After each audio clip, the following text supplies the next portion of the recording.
There's never been a better time to find out why BetMGM is the king of sportsbooks. Download the BetMGM app and place a $10 moneyline wager on any NBA playoff game. If either team hits a three-pointer in the game, you'll win $200 in free bets, regardless of your wager's outcome. Just use code LIBERTY200 when you make your first bet. Sign up now and discover BetMGM's daily promotions, boosted odds specials, and more. Download the app or go to BetMGM.com and use code LIBERTY200 to win $200 if either team hits a three in any NBA playoff game. Visit BetMGM.com for terms and conditions. Must be 21 years of age or older to wager. Pennsylvania only. New customer offer. All promotions are subject to qualification and eligibility requirements. Rewards issued as non-withdrawable free bets or site credit. Free bets expire 7 days from issuance. If you or someone you know has a gambling problem, help is available. Call 1-800-GAMBLER in partnership with Hollywood Casino Morgantown.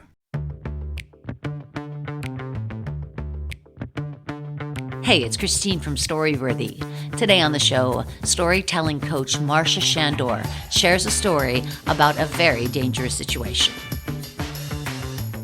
It gets to 11 o'clock at night and I'm like, you know what? We need to take a break. We're done. We need to stop. We'll do the rest tomorrow. Let's have a drink. So we sit down and we go to watch TV, and it's the late 90s, so this was real, just actual TV. And then Kat turns to me and says in the kind of very calm voice that, you know, when someone's not actually calm, but they're just so frightened that they've moved all the way through fear back into being calm again. And she says, Marsha, there's a snake on the floor. Today on the show, storyteller Marsha Shandur shares a hilarious story about snakes in her dorm. Stay close. Hi, my name is Marsha Shandur, and you are listening to Storyworthy.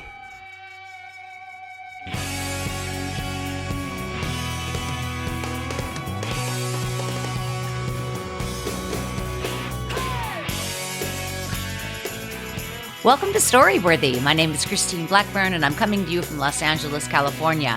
Whether you're a longtime fan of the show of over 10 years or you're a first-time listener, welcome to Storyworthy. Now, I hope you guys had an opportunity to listen to the show last week with comedian Lana Turner.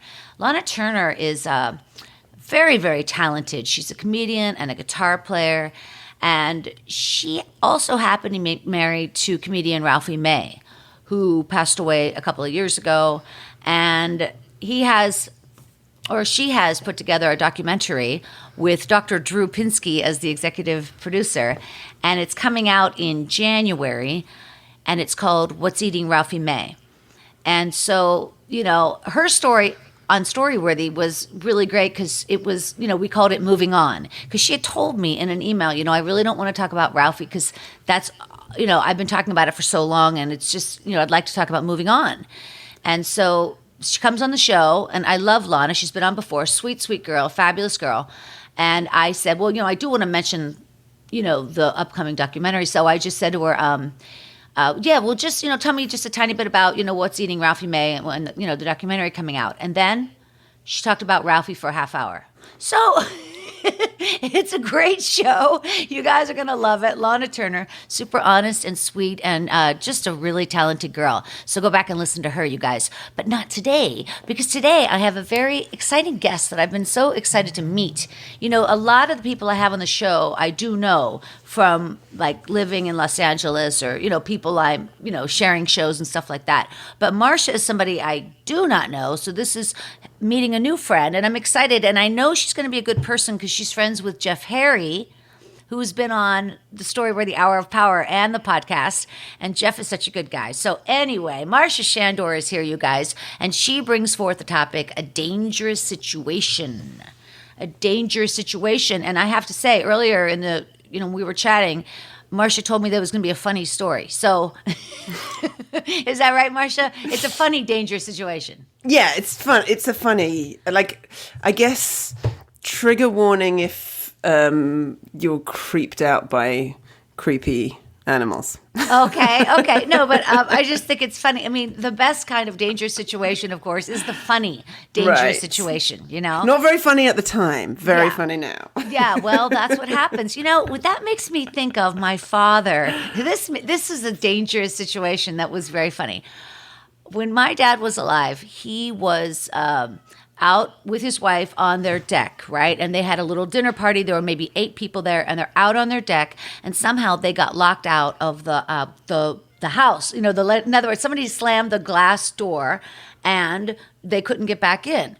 Now, my dad's like about maybe 12 feet off the ground, right? His deck, maybe 15 feet off the ground, right? No, it had to be more than that, maybe 20 feet off the ground.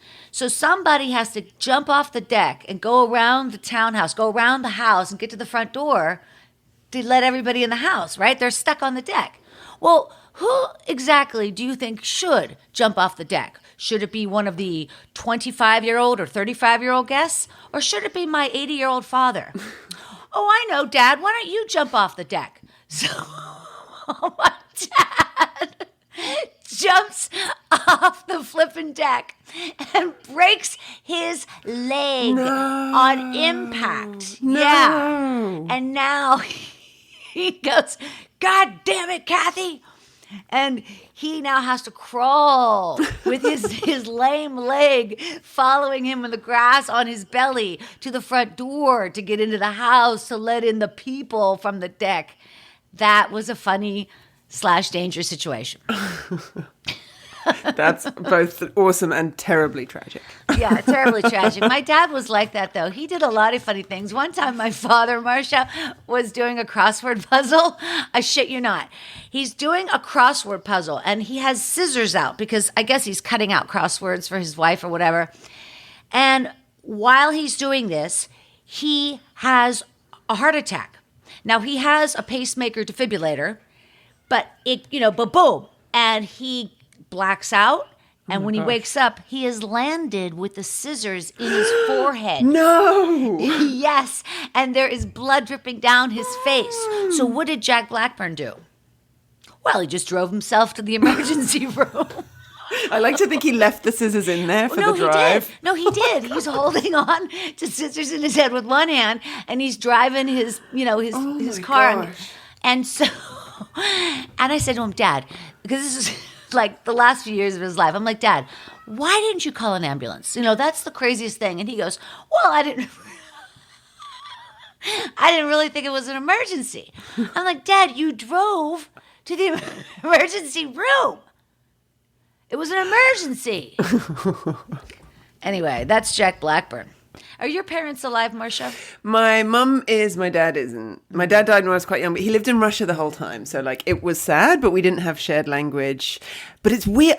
Having a dead dad when you're a kid is weird because people say, what does your dad do? And I always wanted to laugh because I wanted to be, decompose mostly. Oh, my God. No, wait a second. How old were you when he passed So away? I was 15. Oh, man. So I was That's tragic. young enough that, when you're a kid, it just is what it is. I was surprised. He had terminal cancer, but I didn't think he was going to die. Yeah.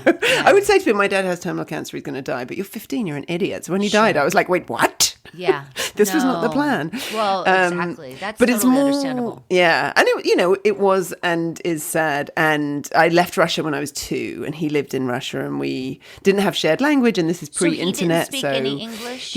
We could each say, I love you, I kiss you, and then I learnt Russian after he died. Is that right?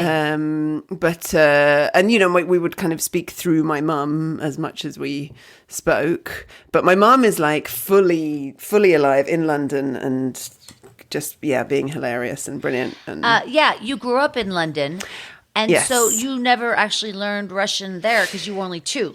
So I was 2, so I didn't speak as much as you speak when you're 2, I didn't speak English. Right. And then And then my mom said, actually, I came back from playgroup from preschool, and my grandpa put some peas on my plate, and I went, "Don't put them there, you stupid bugger!" And she went, "Okay, we need to start speaking English to the children."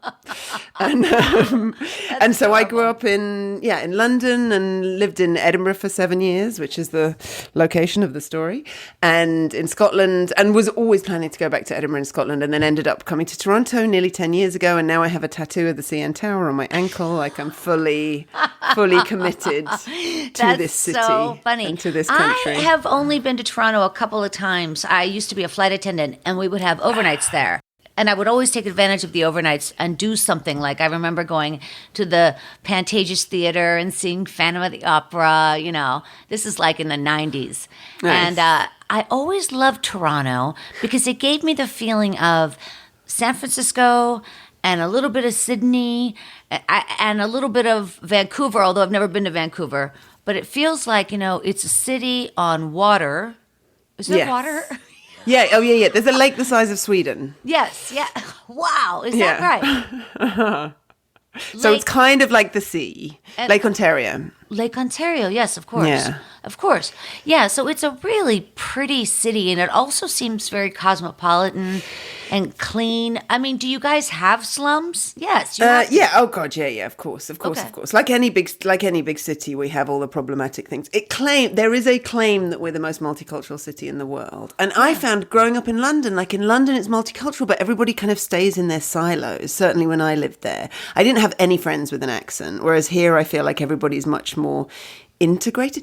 Even things like when I moved here, I was struck by how bigger ladies wear tighter clothes. Yeah. And I think it's because in most non-Anglo cultures, the ultimate isn't skinny thinness. And so, whereas in London, everyone's so judgy and so, and so fat phobic. When I tell my therapist about how fat phobic it was growing up, she said, "I'm amazed not everybody has an eating disorder in the UK." And I'm like, they kind of do. I didn't know that. I didn't realize that. Oh, yeah.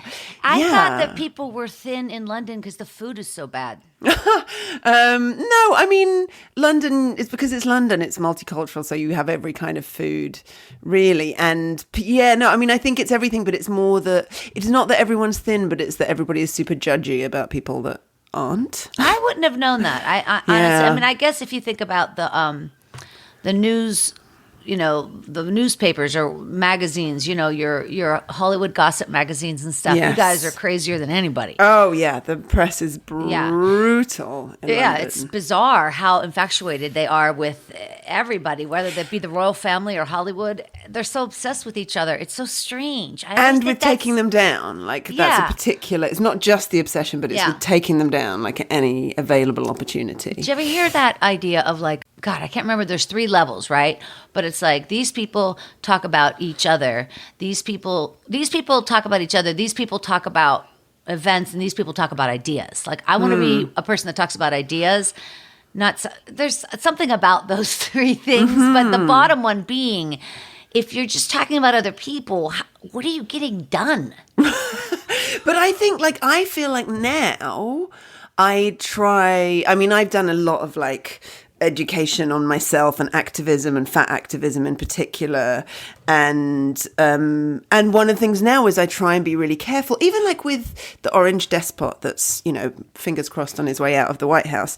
When people are accusing him of being fat or even laughing at his small hands or whatever, it's like, maybe let's not comment on his body, because there are some people who, you know what I mean? It's like whenever we do that, there's ableism and fat phobia in there, because it's like, oh, we're allowed to do that. We're allowed to laugh at him. Even what's his name? Anderson Cooper being like, oh, he's like a beached, whatever he said. But it's just he's like a turtle, and that's an insult because fat is an insult as opposed to it just being a descriptor, like blonde or tall. Well, okay, first of all, it's completely wide open on Donald Trump. Anybody can do anything. I mean, there's no holds I'm not defending because that. He's crossed every line, and he's really interrupted the entire world. But it's more the way that, because it's not going to affect him because he doesn't care that you tweeted that he was fat. Right. But it's but all your fat friends are going to see that and be like, oh yeah, that's a thing. Mm-hmm.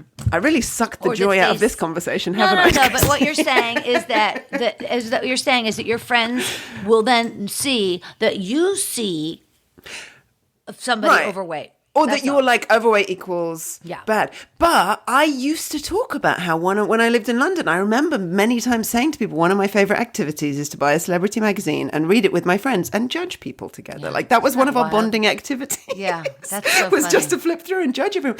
And I like really took a lot of pleasure in that. Sure. You know, and while secretly thinking that I was a disgusting pig and that everybody was disgusted as soon as they Yeah. looked at me. Yeah. And I wonder if the two are related. Yeah. Okay, so I think it was small people discuss other people. Right.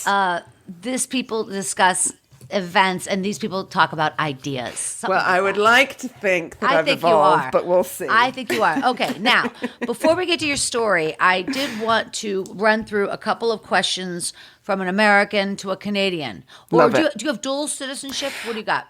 Not yet, only because I'm lazy, but I'm working. I'm fingers crossed in the next year. I can now apply, and so I will and should. So right now you're So right now I'm a permanent resident. permanent resident of Canada. But once I get my act together, I'll become a citizen. I'm allowed to have dual. I'm allowed to have both. The Brits let you have both. But your passport is from... So my passport's from the UK, and I technically could have a Russian passport. I never got around to it because it was kind of useless. But now, like, maybe that Putin's just going to take over the whole world because he's I so don't know. evil. I don't But like, maybe think- I should get a Russian passport. I Maybe don't it'll think help it's me. ever a good idea to have multiple passports because No? it's just questionable. Well, it's like, what else are you hiding? You got guns? What do you got? I mean, you got, you know what I mean? Whereas There's I'm like, no, because you never know which way it's going to turn. And so whoever's in charge, you're just like, no, but if You have to have I'm a Russian. plan. I've been here all along. I've just been secretly spying on the Canadians for you, Putin.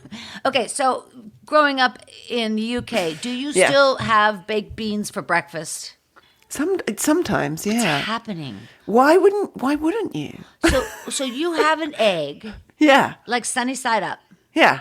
Beside that egg, you just go ahead and get out beans and put them there on the plate. I mean, would you put ketchup on an egg? Yeah, I do. I do that. Then baked beans are just ketchup with extra protein. Oh, that's interesting. In other words, it's the sweetness. It's like sweetness. Yeah, and then also like the meatiness. And I don't eat meat now, so I've got to have Yeah. something instead of. And they're not the Canadians, my experience, not, or certainly the Torontonians, not good at fake meat in the way that the UK is. Interesting. So like, and there's this Beyond Meat, which to me I always find kind of disgusting because it's Yeah. like juicy like meat, and I'm like, what even is that? Yeah. And The texture's wrong. yeah. Whereas in the UK, you get a nice, like, slightly cardboardy veggie sausage. Yeah. You know, you get some bacon, which is sort of, again, a bit like maybe some layers of paper that they've dyed pink. But you know what hilarious. you're getting. And so you need the beans because you need something in there. Yeah. Okay. And they're hot. Please tell me they're hot. Oh, yeah. Okay, thank Although I God. would eat them cold. That makes me think like you're a refugee and you have to eat outside with a can and a My spoon. favorite, so my favorite. I don't have this now because I live with someone else, and I feel like my standards have to be higher because my girlfriend's a better cook than I was. But what I used to love was a posh baked beans. This would be my meal sometimes for an evening meal. Posh baked beans, toast, sliced tomato, wait, what's that? So tomato. Oh. Sorry, slice your tomato. Forgot to translate. So toast, sliced tomato, maybe like a bit of pesto or something. Fry a couple of onions or green onions, then your beans on the top. Posh baked beans. It's a meal. Is it's a there gourmet another meal. piece of toast on top as a No, sandwich? no, Okay, so it's an open-faced sandwich. So it's not so much an open-faced sandwich because you put the toast down and then you just cover the plate in beans. So imagine it's like a sea of beans with a raft of toast. You know, Marsha, I don't know if I'm coming over for dinner anytime soon. God bless you. Someone is listening being like, the woman's a genius. And I'm really- trying it tonight. And so is everybody in Canada laughing at the USA? Like, for real?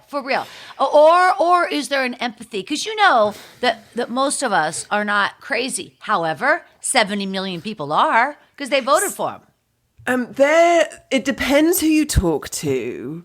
There is an excellent meme, and I can't my brain is blanking on who it is, but I'm going to make you, so I'm going to make you a secret webpage that's yesyesmarsha.com/storyworthy. And on there, I'm going to stick up, if I can embed an Instagram reel, if not, I'll send it. But it's this brilliant Canadian comedian. And she does a thing where she's like, this is Canadians talking about racism in the US. And it's basically her miming a clip of Vanilla Ice when he was interviewed about whether or not he'd stolen the riff from Under Pressure. And he's going, no, their one goes ding, ding, ding, ding, ding, ding, ding, ding, ding, ding. And our one goes ding, ding, ding, ding, ding, ding, ding, ding, ding. They're just like obviously the same.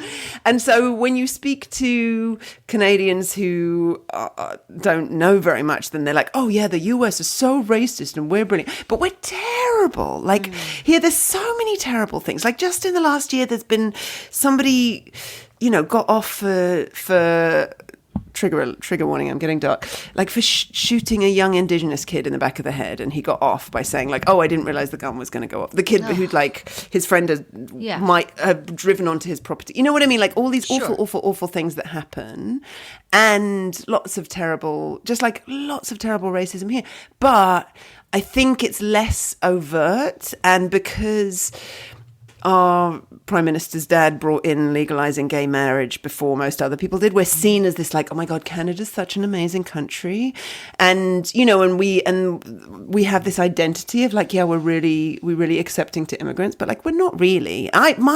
When I was going through the process of getting my visa, I finally understood people who get all bridezilla about their wedding. Because I remember once exploding at my partner because they put the immigration papers on the desk in a way that I felt was disrespectful to the immigration papers. Like, I was really like, wow, lost my mind. And I'm a pink person who comes from a country that has national health, and English is my first language. Like, it's so, anyway, so all of that to say, like, yes, we see that it's worse. And Trudeau is what we call in my mother country all mouth and no trousers. He talks a lot of talk about how great he is and how he's going to do this and he's going to do that, but he's actually like a pretty terrible Is that guy. right? Yeah, Well, yeah. that sucks. The optics, even like Kamala Harris, she's done terrible things. She put more women of color into prison, than any other. She's like trans women who she made stay in mail, all of this stuff. And the optics of having a black woman of color as the vice president is profound. Absolutely. And the effect of it. Same with Obama. You can't get to be president without being like pretty evil, but the optics of having a black president is profound. And so I think in the same way, like obviously Trudeau is in the, as my friend Rick says, playing a game of life on its easier setting with cheats, in that he's like a, cis, non-disabled, handsome, white guy. He's not one of the little blue or pink pegs. Right. And but definitely the optics of having someone who comes to the Pride Parade with his shirt buttoned down and gets sprayed instead of refusing to, which so many, you know what I mean? Like, it's complex in that I see the value of that. I see that he's not the orange despot, or the flipping blonde idiot who's in charge of the mother country. Isn't it crazy how they look the same almost? They look I know. like Well, brothers. somebody pointed out that Johnson looks like Trump who's been through the laundry. Yeah, he's so disheveled. Yeah. I don't get that. It's like on purpose. Yeah. It's like that's his character. Yeah. Oh, totally. That's his whole shtick. 100% that's his shtick. But so I definitely see that we don't have either of those terrible people. And I think sometimes people go, oh my God, Trudeau's amazing and Canada's amazing. And like, you guys just don't have racism. And well, it's so amazing. I'm telling you, though, we have to look to stability. And I have only seen Justin Trudeau as like hot. Right. He wears a damn good suit and he speaks clean. He speaks clearly. He doesn't put people down. He doesn't make fun of disabled people. He doesn't have he did four wives. He doesn't brown have face twice. I know. I never talk about it. I know. That is insane. That is many insane. other things. But yeah, totally. But let's stop looking at Trudeau and start looking at Jacinta in New Zealand and all the other women whose corona, did you see that meme that was like all the countries who had low corona all had women in charge? all women in like, charge. let's look love to that. Jacinta and let's look to her and be like, let's be inspired by her and maybe get more women running the world. Hear you, or sister. non-cis men. All right, you guys. Marsha Shandur is here. Before we get to your story, Marsha, I did want to remind you guys that Story Smash is coming back in December. The first show will be Friday, December 4th at 7 p.m. Pacific time. And this time, guys, we're going to be live all over the place. It's going to be on LinkedIn, Facebook, and YouTube all at the same time, and it's going to be a blast. So join us for Story Smash, the storytelling game show. For more information, you can head over to storyworthypodcast.com. Of course, the information will be there, and you can also follow me on Twitter, of course, at Storyworthy. I use the Instagram, but not as much. How about you, Marsha? What's your favorite social? Instagram, far and away, is my favorite, but I have to delete it. So What did you do now? No, I have a flip phone. I don't have it on me to show you, but I have a flip phone. And then what I have is an iPhone 8 with no SIM card in it. So essentially it's a souped up iPod Touch. And then every time I use Instagram, I delete it. That's why I couldn't pull up that lady's name straight away. I was literally going on to try and pull up her name because I delete Instagram after every time I use it. I delete Gmail off here unless I have like an urgent email coming in. And so it only works when I'm on Wi-Fi. And yet, Christine, I'm still on it all the time. But I like Instagram the best because to me it's so much, it's so much more gentle than Facebook. And I use Facebook like for work a lot. I get a lot of clients through it, and there's things that I like about it. But I also have I really pull out all the stops. So I use a Chrome app that disables my Facebook wall. So I only see stuff on Facebook that I'm tagged in or that I go to look. And then I don't have the app on my phone, or if I ever put it on, I immediately delete it after I finished using it. And I have a Chrome app that stops the YouTube suggested videos. And even on my phone, so as well as not having a SIM card in my phone, I have this is what a friend of mine taught me is home screen zero. So if you look on the home screen of my phone, there's actually just one app, which is like a productivity app. There's nothing there. So you just see the picture of one of my kids. And then what I also do is periodically, as often as possible, turn it black and white. Because they've designed all of the little logos to make your brain excited. So you look at that Instagram logo and it's like, oh, look at those rainbow colors. Oh, I just want to click that. But then you look at it when it's black and white and you're like, who cares? And so these are the tricks you play on yourself. Those are the tricks I play on myself. And yet, I still feel like I'm on them all the time. But I feel like also with Instagram, I get bored quicker. With Facebook, I could literally scroll for like 5 hours. Whereas Instagram, scrolling through, I mean, now they brought in stories. It's a little harder because it's easy just to keep going. But there's a while where I kind of reach saturation at some point, which I feel like is harder to do. And I know that they're both owned by Facebook and Facebook is evil and blah, blah, blah. And I wish I could get off it, but I just the thing is with Facebook, no, I understand. And I had to just make this big decision about moving my show over there because I've just done 27 shows in a row. After, during the pandemic, I've done 27 Sundays in a row of storytelling shows every Sunday night. And I've kept it off of Facebook because I felt like it was diminishing the quality of the show or making it less of, and also thinking I don't want to give Mark Zuckerberg anything because he's a jagoff. And however, I have just turned a corner on that. It's taken 7 months, and my the corner I turned is, at the end of the day, I would like to entertain as many people as I can.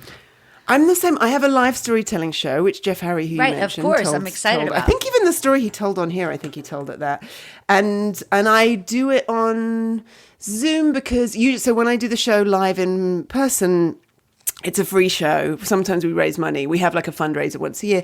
But on Zoom, I was collecting money because most of my performers had lost money when COVID hit, and me too. And so, but I do it pay what you can. But I always also, I don't necessarily advertise this, but I always do a Facebook Live as well because exactly, I feel like the good that storytelling does to me is outweighing the potential to help people that if I don't do it, those people aren't going to get off. They're not going to be like, well, Marsha's not rebroadcasting her live show. I better delete my account. I know. I'm sure. I mean, speak to me again in 5 years. No, I know. And the thing is all of everything what is going on right now, it's new to everybody. It's been a level playing field and we're all trying to figure it out. So we have our systems, we have our ideas, but we really aren't positive of anything. And so that at the end of the day should give us all a goddamn break. You know what I mean? And we just do our best and put out the best content you can and people will find you. Yeah, and I think you can also balance all of this. I try not to use Amazon, tax avoiding and the thing where he could give every single employee $100,000 and he would still be where he was at the beginning of the pandemic. He just seems like a snake, that guy. But Sometimes you just got to use Amazon. Sometimes you can't find the thing anywhere else. Or sometimes you just need the thing tomorrow and that's the way you're going to get it. And so it's like you have to, I feel like with your activism, you have to pick and choose. Yeah, there's a balance. Hey, I found that lady's name. So her name's Anuba Momin, Momin. I'm going to stick her on the secret webpage, yesyesmarsha.com/storyworthy. I'm going to stick up that meme if I can because it's so funny and I feel like it's so apt. I can't wait. Good. And that's the thing I love about Instagram also is I just feel like people being creative. There's a lady called Nina Tame who talks a lot about like disability activism stuff, and she's so funny. I can't wait. I wrote it down. And so all of my activism, like I find it hard to get into activism when it's not making me laugh. I'm still trying to, but my brain's being like, it's homework, Marsha, stay away. So I just stop being able to listen. Yeah. Like I find it really hard to read non-fiction books about serious subjects. So I'm like, can I find a documentary or a movie? Or can I find someone being super funny on Twitter or Instagram about it? Yeah. And then I'll learn whilst laughing. Do you listen to podcasts? I do, yeah. I listen to, Storyworthy. So I listen to, obviously, Storyworthy. Yeah. Present company accepted. There's one that I listen to which is idiotic, and it's my favorite. Aside from Storyworthy, it's my favorite podcast, and it's 3 British comedians called Pappies. It's called Pappies Flatshare Lockdown. And it's like a panel game, but it's idiotic. There's a lot of like someone telling like a 5-minute made up story just to make a pun out of the sentence "Good King Wenceslas looked out" or something. There's a lot of people dropping C-bombs. Like I don't recommend it to my Canadian friends very often. Oh my God, that's hilarious. But I find if you find really stupid British humor funny, I do. Then Pappy's Flatshare Lockdown. Go and I can't wait. Oh, that's good. My father loved Monty Python, so I watched a lot of that. Oh my God, so imagine that, but like less intelligent. Yeah. Oh, good. I will. I'll do it. Excellent. Yeah. All right, you guys. She's here right now, Marsha Shandur. You've heard her. Well, maybe you don't know. She's a producer and a storytelling coach and the host and organizer of True Stories Toronto. It's the city's largest storytelling show. And I guess you guys sell out all the time, don't you? It seems like it. We do. Yeah. And we have like a 2-year waiting list to tell a story as well, which is... That's fantastic. Ridiculous and fun. Yeah. Well, that's great because then the word gets around and I think that's wonderful. Hot tip on having a 2-year waiting list, though. This is one of the reasons for the success of this show, I think. And I think it's because I just constantly meet people and be like, oh my gosh, you would be amazing. You should tell a story. I'll coach you. And I add them to the list. And then the show is only every 2 months. So then it's like pretty easy to get a 2-year waiting list. Yeah, no, I know what you're saying. And then people are impressed. And I do know that you coach people before they tell the story on your show. Why do you do that? Because the people aren't necessarily performers? It's because one of the very first shows I did, so I coached the people who were on one of the first couple of shows I did, which by the way, I started in a cafe that's like the size of my thumb. And the first people who came to that show were my dear friend, my best friend, and my mum. Yeah. And that was it. That was my audience. And then it grew to like 200 people within a year. But the very first show I coached one person because he'd never been on stage in his entire life before. And then there was somebody else who like I knew, and he'd said, I've done this loads of times before. And it was a good story, but it was so badly told. And also, I'd been recording all the stories, and I thought also he was so disrespectful of the 10-minute time limit. Like I told him it was 10 minutes. And then when I looked at the recording, it was 8.5. But it just was such a badly told story that it felt like 40. And so... And that's why I'm not super strict with time limits on my show, because I always say there's no such thing as a too long story, just a too boring story. Yeah. And so I coached the storytellers, and then I just realized I was pretty good at it. And so I sit down. So for people who are experienced, like if you were to come on the show, which by the way I would love. Oh, good. If you were to come on the show, I'll see you in 2027. Yeah. then it's more of a like fun workshopping. It's more like the people who are experienced storytellers bring a story that they're like, I've been trying to figure this one out and I can't quite. And then for other people, I say just bring like a vague kernel of an idea. And we always have someone who's either never been on stage in their life, or they've only been on stage as like a musician, or even we've had a magician on before. And so they've never told a story. And even stand-ups freak out on it because they're used to having laughs at the end of every sentence. And I make them pull out like the light and the shade. made. Yeah. Wow. But then now it's my job. Now now like my literal day job is coming off the back of the show. It's teaching people how to tell stories, and so I get to do that for money now as well. It's wonderful. Have you written a book yet? I have oh my God, so this might be interesting to you. I have a book that's nothing really to do with what I'm doing now. A few years ago, I had a book that came out. It's co-authored with Deborah Francis White, who does the Guilty Feminist podcast, which I don't know if you know that. That's fantastically successful in the UK. They just had 75 million downloads. And I know, wild. But this was before she was famous. We did this book together. But it's called Off the Mic, and it's where we interview stand-up comedians about what it means to be a stand-up comedian. So we interviewed like 42. So I'm trying to think of people you know. Todd Barry's in it. Who else? There was... So Todd Barry's in it. Oh gosh, I'm blanking on all of these. Who's the angry one who's in the Pixar movie about the emotions? He plays anger. I'm totally. Oh yeah. In the I remember that. You know who I mean? Yeah, I do. I do know who you mean. I should just have a copy of the book here so I can quote all of these things at you. Anyway, we interviewed a bunch of comedians. Marsha Kasha's in it. Oh, neat. I feel like there's a lot of British people. Eddie Izzard. We've got, and so it was like all new interviews. There was a couple anyway, and it came out on Bloomsbury, who are Harry Potter's publishers. But it was like a small deal for the publishers, but I was very proud of that book. Sure. I would buy that book. I mean, I'm super nerdy. I used to have a podcast where I did deep dive interviews with stand-up comedians, like hardcore nerdy, hardcore researched, 45-minute, like let's deconstruct stand-up comedy. And so that's how I ended up getting this book deal called Marsha Meets. They're like floating around on the internet somewhere. And anyway, so I'm really nerdy about stand-up. Like I myself am not a stand-up, but I love like Neil Brennan, who like co-wrote the Chappelle Show, was one of my favorites. He was talking about all the like neuro-linguistic programming he does and how like gave his girlfriend $200 at the beginning of the show, and he's like, every time I smile I get $20 back, because he realized he wasn't smiling on stage enough.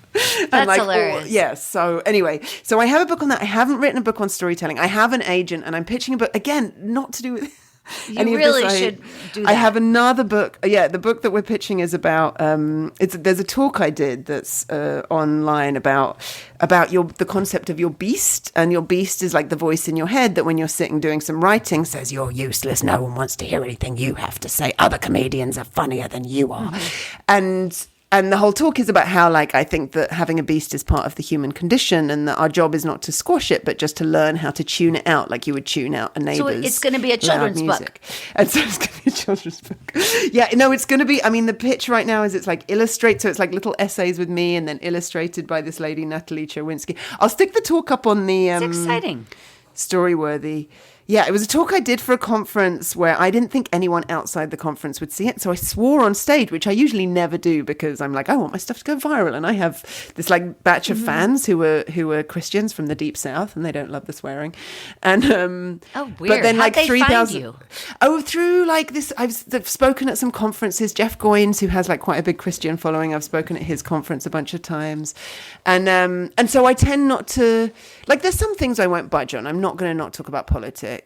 But if you hate swearing, I'm like, you can come in. You can be in my gang. Yeah. Anyway, but I swore, I like drop a bunch of F-bombs on stage, and then 3 million, thank you. 3,000 people have watched this video, and now I'm pitching a book on it, and I'm like, damn it, I wish I hadn't sworn. Oh, that's funny. Oh, but I'll stick it up. It is, as you can imagine, a lot of silly jokes. My favorite, Go ahead. I know, what's your favorite? So my favorite bit of it, I have my favorite slide that I've ever had on stage. I'll stick this slide on the page as well, because I talk about how your beast how all of our beasts have a playlist of like the same 2 or 3 songs that they say to us over and over again. So I made a slide of my beast playlist, and it's like a Spotify playlist, except the songs are. I'm allowed to swear on this, right? Yeah. Okay. So the songs on my Beast playlist are like, you're a fucking loser. You dicked around all day on the internet, and you could really help people, but you're never going to, because you're a failure. Like that, because that's the things that my Beast say. Because then once you recognize that it's your Beast playlist, then when it happens, instead of being like, I am a loser, you're like, oh, this is just the Beast saying this. And what I think is interesting is the more I talk to people, the more people's beasts all say different things to them. That, like, I was talking to someone, and he was like, "Oh, my beast says you're not clever," and I'm like, "Oh, my beast doesn't say that. My beast is like, doesn't think I'm brilliant. My beast is like, you're clever enough, and you're wasting it, you fucking failure." But it doesn't say that. I feel like all our beasts say, very different personal Well, I'm things excited to us. see the illustrations because that's going to be, Yes. it's going to have to speak to you. You know what I mean? Yes. It's going to have to resonate with you for it to come through with your words. Yeah. Well, I think it will. It's this brilliant illustrator called Natalie Chowinski who just does little cartoons that, when someone can just draw a few lines and you're like, I know exactly what you mean It's by stunning. that. Yeah, Yeah, stunning. she's great. Well, you are also a keynote speaker. I don't have to tell you. You know this. But you have worked with huge clients like Forbes, the BBC, and The Guardian. And you can find Marsha over at her website, yesyesmarsha.com, and also on Twitter at yesyesmarsha. And, of course, on Instagram. Is that also Marsha? I'm all yes, Marsha everywhere. LinkedIn, Instagram, Facebook. All right, you guys, wherever you are, put your hands together for Marsha Shandur. At the age of 20, my proudest achievement was that in the previous year, I had not had an infestation of vermin. I was in second year at university and the student flat I lived in was truly disgusting. There were 6 of us in a 3-bedroom apartment and the kitchen was like the size of a postage stamp, but somehow had enough cutlery that we could, and crockery that we could get away without washing up for 3 days. And so 3 meals a day, 3 days, 6 people, that's 54 meals worth piled up. It was so gross. But somehow we got to the end of the school year and no rats and no cockroaches. And it was kind of that magical time. So I was in Edinburgh. And if you've ever lived in a town where there's a lot of university students, when they leave, it feels like you own the city. And there was just 2 of us left, me and Kat. The night before, Annabelle, one of our other flatmates, had finally moved. And she did it properly. Her parents move things, they import gifts from Indonesia. So they brought all these really official crates. And Kat and I had soggy cardboard boxes we'd found in a back alley. And we're there trying to tape them up and working. And it gets to 11 o'clock at night. And I'm like, you know what? We need to take a break. We're done. We need to stop. We'll do the rest tomorrow. Let's have a drink. So we sit down and we go to watch TV. And it's the late 90s. So this was real, just actual TV. And then Kat turns to me and says in the kind of very calm voice that, when someone's not actually calm, but they're just so frightened that they've moved all the way through fear back into being calm again. And she says, Marsha, there's a snake on the floor. We live in Edinburgh in Scotland. If there are snakes in that country, there may be a tiny garter snake. And Kat, as cool and relaxed as she is, has this irrational fear of snakes. And so I shot her a look. And then I look down at the carpet and I see this snake disappearing under the couch. And it's I don't know, maybe 1.5 foot long, 2 fingers wide, black and yellow striped. And so we do what any self-respecting feminists would do, and we stand up on high bits of furniture and go, there's a snake! And then we call all the boys we know. But it's the end of term, and none of them are there. And so we call the RSPCA, who are the Royal Society for the Protection of Cruelty to Animals. It's basically the people you call when there's a wild animal. And they say, yeah, we don't really do snakes because they could mortally wound our staff and we're not allowed to kill them. But you should check under the floorboards because there's probably babies there. And we're like, well, what do we do? And they say, call pest control. So I get out Yellow Pages. It's midnight at this point, and I start flipping through and nobody is answering their phone. And finally I get through. Somebody picks up and the sleepy voice is like, hello. And I say, hi, is that Stevie's Pest Control? And he goes, aye, this is Stevie. And I say, hi, could you come out to East Preston Street? And he says, aye, what's the problem? And I say, we've got a snake. And he goes, I didn't do snakes, and hangs up the phone. So then we start calling others, and everybody else either isn't in or didn't do snakes either. But finally we get through to this guy. So at this point, Kat's on the phone and she's stood up on the couch and I'm stood up on the other couch looking down at this snake. And she's talking to the guy and she's like, And she's like, Marsha, can you just describe the snake? And I'm like, well, it's 1.5 foot, black and yellow stripes. And she goes, what's the head like? Is it flat? And I'm like, yeah, it is. It's flat. It's like a diamond shape.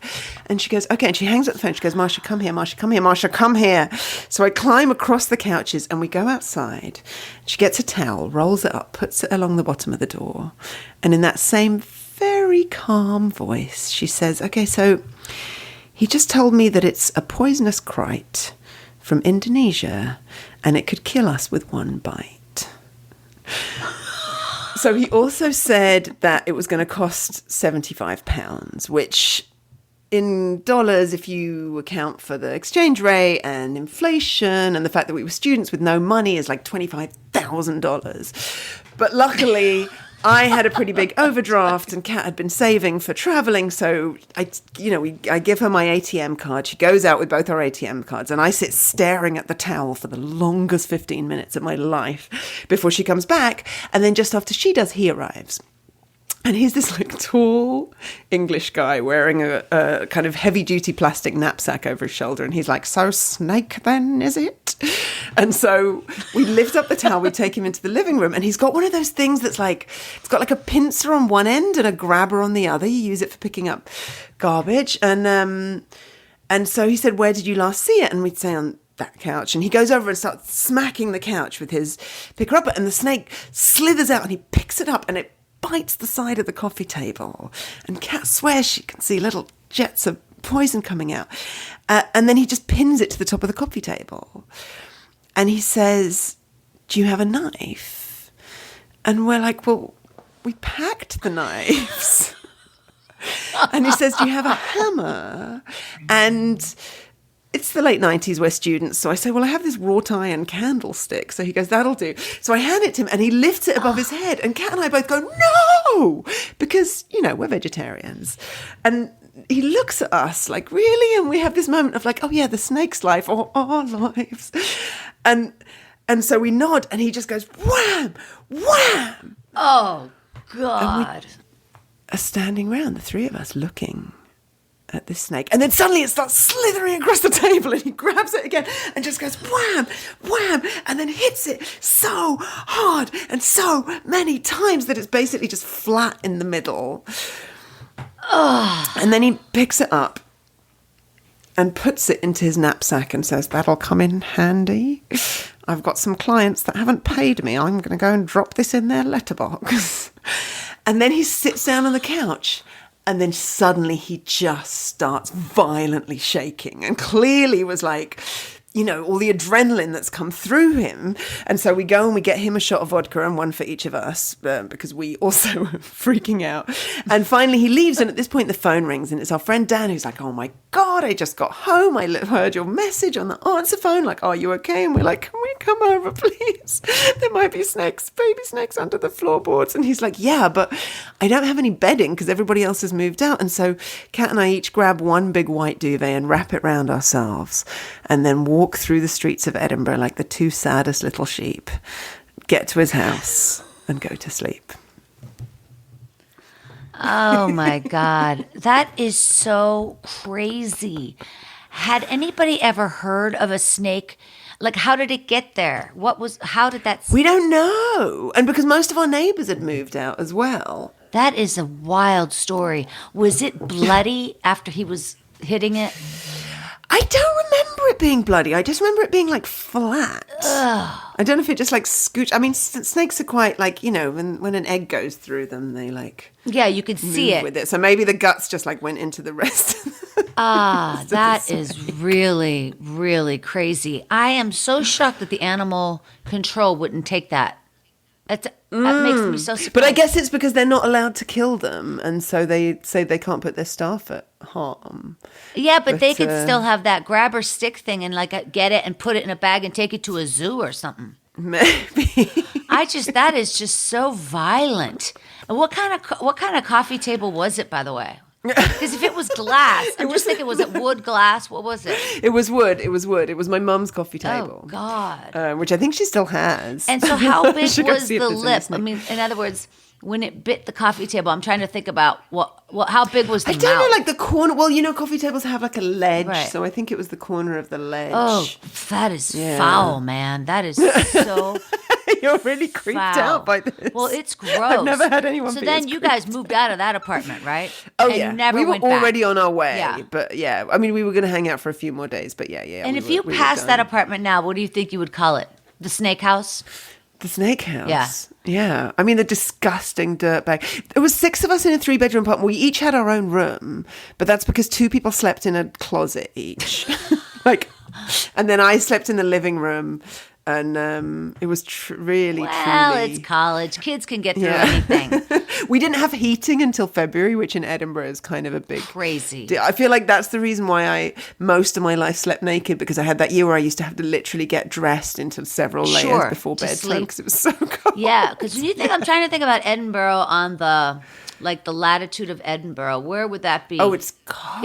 It's north. I don't know, but it's real. It's super north. Like, it gets light at 4 a.m. Is it on the same line as Toronto? Oh no, really? No, Toronto's the same as Bordeaux. Like, Toronto is way south of London. Wow. Here it gets really hot in the summer. It's goes up to 40 degrees in the summer. Oh no, that's Celsius. 40 centigrade. Yeah, I was sorry. going to say. Yeah, I can't remember what. I don't do math, by the 90? way. Yeah. And I also laughed when you said the yellow pages, because I teach I teach a storytelling class and I teach a podcasting class, and I always tell people about that they need a social media presence on each platform, not because they have to use each platform, but just so that they have a presence. And I would say, because in the 70s, you had to be in the yellow pages, or otherwise no one would ever call you. You were even a business, and it's the same thing. I always say it's just your storefront window. Yeah. And I actually have that's my assistant. It's your storefront window. Feel free to steal that. I have my assistant. I use a thing called, oh God, what's it called? I can't remember. That's not helpful. It tracks, I use it tracks your socials or something? No. It's a thing where you plug in articles and it posts them for you, but then it just puts them back into the queue. Back into the queue. Yeah. But it's just to vomit out 3 a week, because once I started doing a lot more corporate work, I just thought, if they look at my Twitter, all they're going to see is politics, dog video, politics. And I thought they might be maybe we shouldn't hire this lady. So I basically, if you look at my Twitter, it's politics, dog video. Hey, here's an interesting business article about storytelling. Have you ever considered doing public speaking and doing these 3 tips?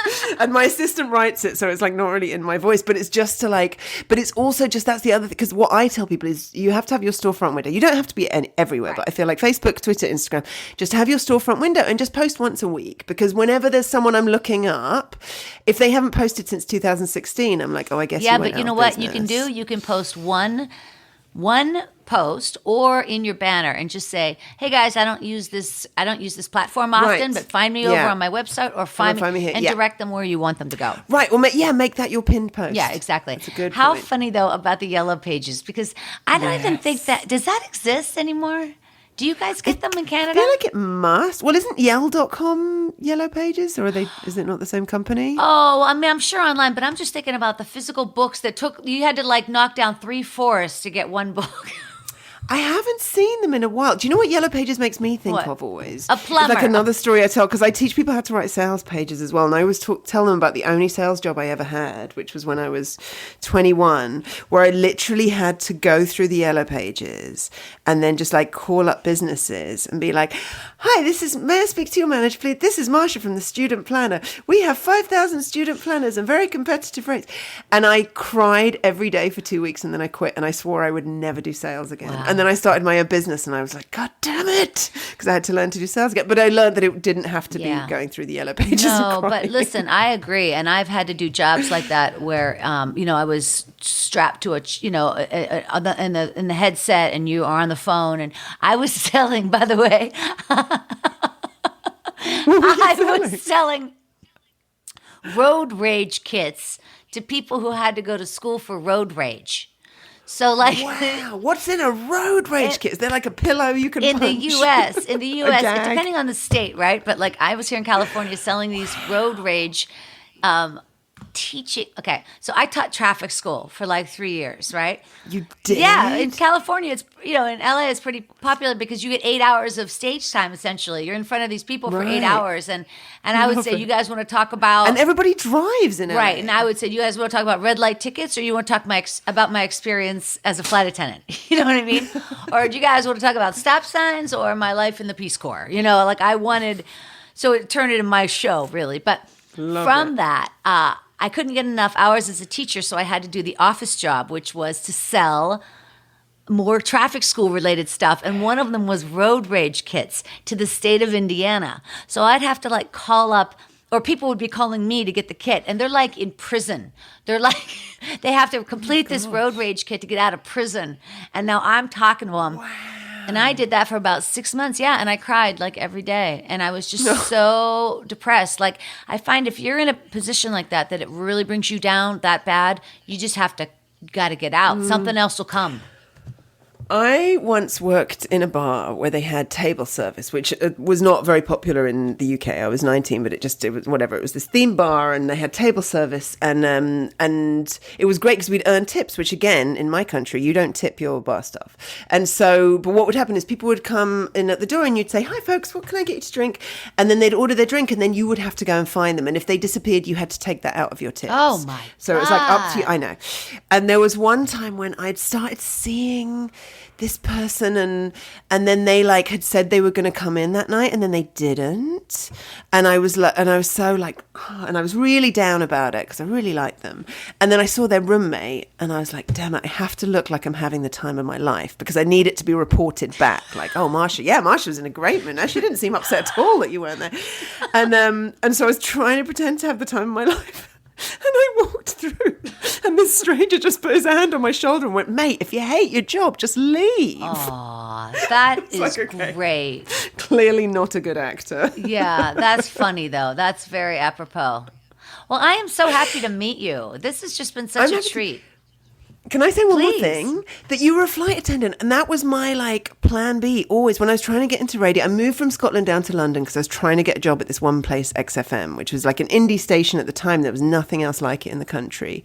And I just, oh God, was trying and just failing. And I filled out the forms to become a flight attendant because that was the only other job I ever thought I'd want to do. But the forms said list your last 2 jobs and their main responsibilities. And I was like, my main responsibilities included pressing play on the CD. No one's going to hire me to do anything. And as it was, I ended up getting the job at XFM and being one of their longest serving presenters. So it worked out. But I always, like, whenever I meet flight attendants, can I ask you one thing about being a flight attendant? But first, I want to congratulate you on getting that dream job and getting it. That's so exciting.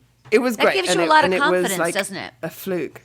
Yeah, it was amazing. Oh my God, I loved that job. Everybody there, it was funny. It was this thing where everybody thought I was like 10 years younger than I was. And I think it's because I was so enthusiastic. And I think it's because I'd been so miserably unemployed and not working there, and other people had kind of fallen into the job, that I just constantly would be like, guys, we work at XFM, it's amazing. And everybody else, like a lot of people, lots of people who work in any kind of entertainment start to get bitter and privileged. And I think I just like constantly was aware how lucky we were to play records. I mean, it's like now. To stay in the moment like that is so important when you're on top. When you're doing anything like now, I mean, the job I do now, I never could have imagined. When I ask my mum what she tells people when they ask what I do, and she says, I say to them, Marsha has nicked herself a career out of thin air. Because now I just get to sit and hear people's stories, and it's amazing. And people have amazing stories, and then they pay me money for it. Like, it blows my mind. But I think it's the same, like whatever job you're, obviously everybody has had hard jobs, and many people have hard jobs, and there isn't, if you have a hard job, then you don't have to like find passion. But I think if you're doing anything like vaguely in the entertainment industry, there's always something exciting to, even when I worked in a cinema and it was like quite hard work, but I got to do, when they have out the front, they have the marquee, the poster. And you get to slot the letters in. Sure. When you slot in the different letters, I found it so exciting. Oh, it is exciting. So that was like where I found my joy. Anyway, but can I ask you something about flight attendants? Maybe you've talked about this a lot before and I just missed it. But is it true? Yes. This thing that I heard that because you get very gassy on a flight because of the air pressure. What I heard, actually it was from David Sedaris I first heard this, and I've had this confirmed by one person, but I need more than one confirmation, that he'd said he'd met a flight attendant who said that your stomach does the same thing that your bottle of water does. And the flight attendant he met said you don't want to fart in your little, cabin because you don't want it to get too smelly. So they would walk down the aisle and let out the farts then, and they called it crop dusting. Yes, that's true. Yes, that is totally true. If you crop dust coach. Yeah, you don't want to do it in the galley. You want to crop dust first class. And that the noise of the flight covers the noise. The vibration of the floor. Yeah.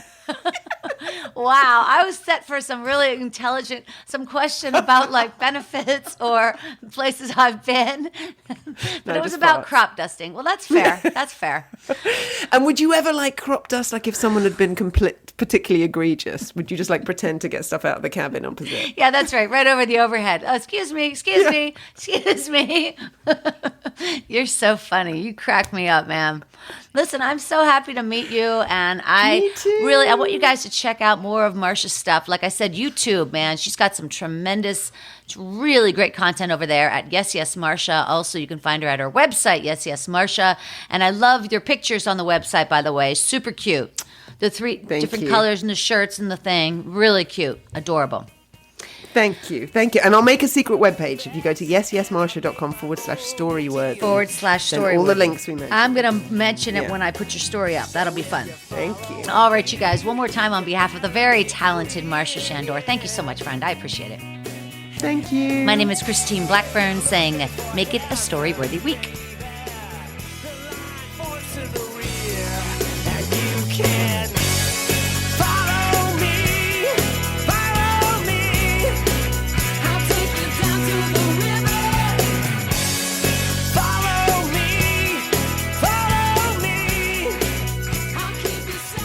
Thanks for joining us on the Storyworthy podcast. We'll be back next week with all new stories. Subscribe to Storyworthy on iTunes and visit the Storyworthy website at storyworthypodcast.com.